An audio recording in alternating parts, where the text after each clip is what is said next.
Hi everyone, my name is Fishwife. I'm going to be going through a series of videos today of how to get started on Ultima Online Forever. So once you downloaded the game, you're going to get a little shortcut on your desktop called Razor. You're going to double click that, sorry for the noise. You're going to hit yes, you're going to run it as administrator. Make sure this looks like this, the server's right, the port's right, and you're going to click OK. Now the first thing I recommend you do before you've even created an account is to pull over Razor. This is the Razor menu.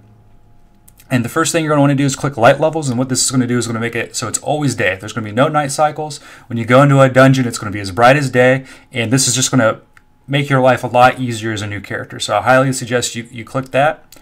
And then under the More Options tab, you're going to force the game size here. You can click that. And I suggest 1440 by 900. It depends on how big your monitor is or what kind of game size you want. But that's my suggestion. That works for me.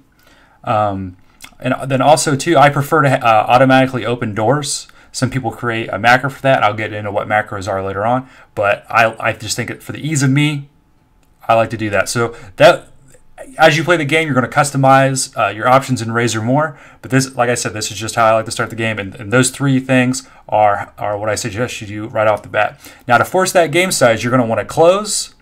Just close out of this, reopen it back up, and that should force the game size for you.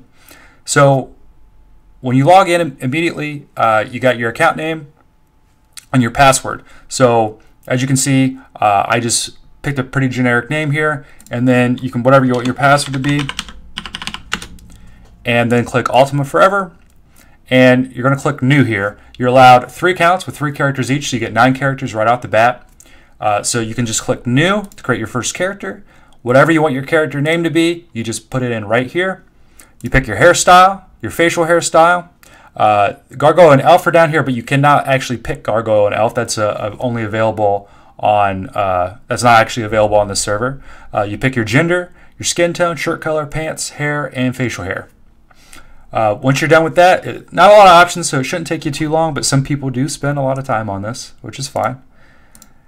Actually, you have to put a character name in there, so we'll just mash on the keyboard. Now you can pick a template if you want to. Now, some of these it's not really a class. There aren't any classes in the game. But these are just kind of starting templates. And now Samurai is not really in the game.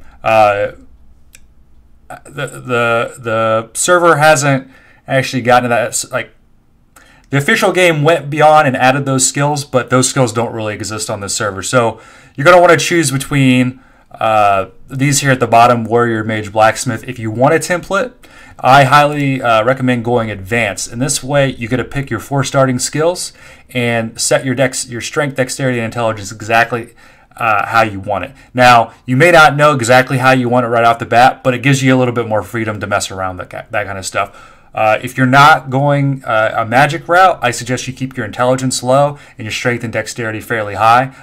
Your strength directly correlates to how many hit points you have and how much you can carry. So you're going to want to max that out normally under most circumstances. So you can it's a slider, you just slide it on up, and then you click, and then you pick what skills you want to start out with. Now, character's skills are fully customizable. So like I said in the beginning, if you mess up, you can create a new character, or you can just adjust your skills on that character as you use those skills or do certain actions. It'll adjust your skills accordingly. So you can click through whatever you're into, whatever you want. You might want to do a little bit of research, but honestly, you can pick whatever you want and just kind of get going. This is an open world, open sandbox, so it doesn't matter a whole lot what you pick starting out.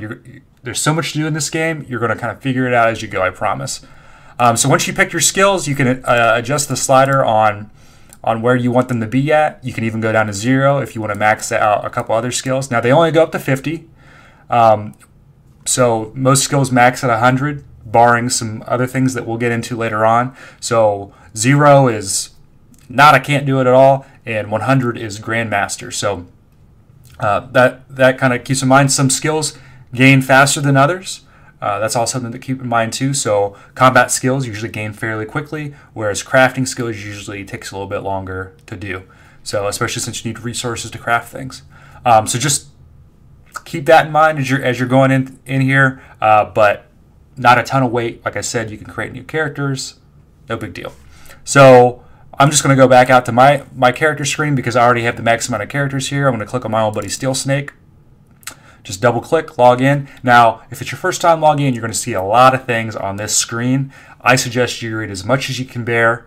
It's going to explain a lot about the new player program, about how other players can attack you, steal from you. You respawn very easily with all your gear. There's this little blue wisp, kind of looks like a star, that's going to be following you around. You can double click him. There's going to be a list of things that wisp can do for you. He can teleport you around. He can heal you, all sorts of things. So that's going to explain a lot of that. Also, Shane, the server administrator, has a very lengthy and detailed video, which I'm going to link to below. So if you want to go there and get a more thorough investigation into how to get started, there's that. But I want to continue in the next video on how to interact with the user interface and how to get started moving around and everything. So I'm going to leave it there for now and check out my next video for the user interface and how to move around. Thanks a lot. It's Fishwife.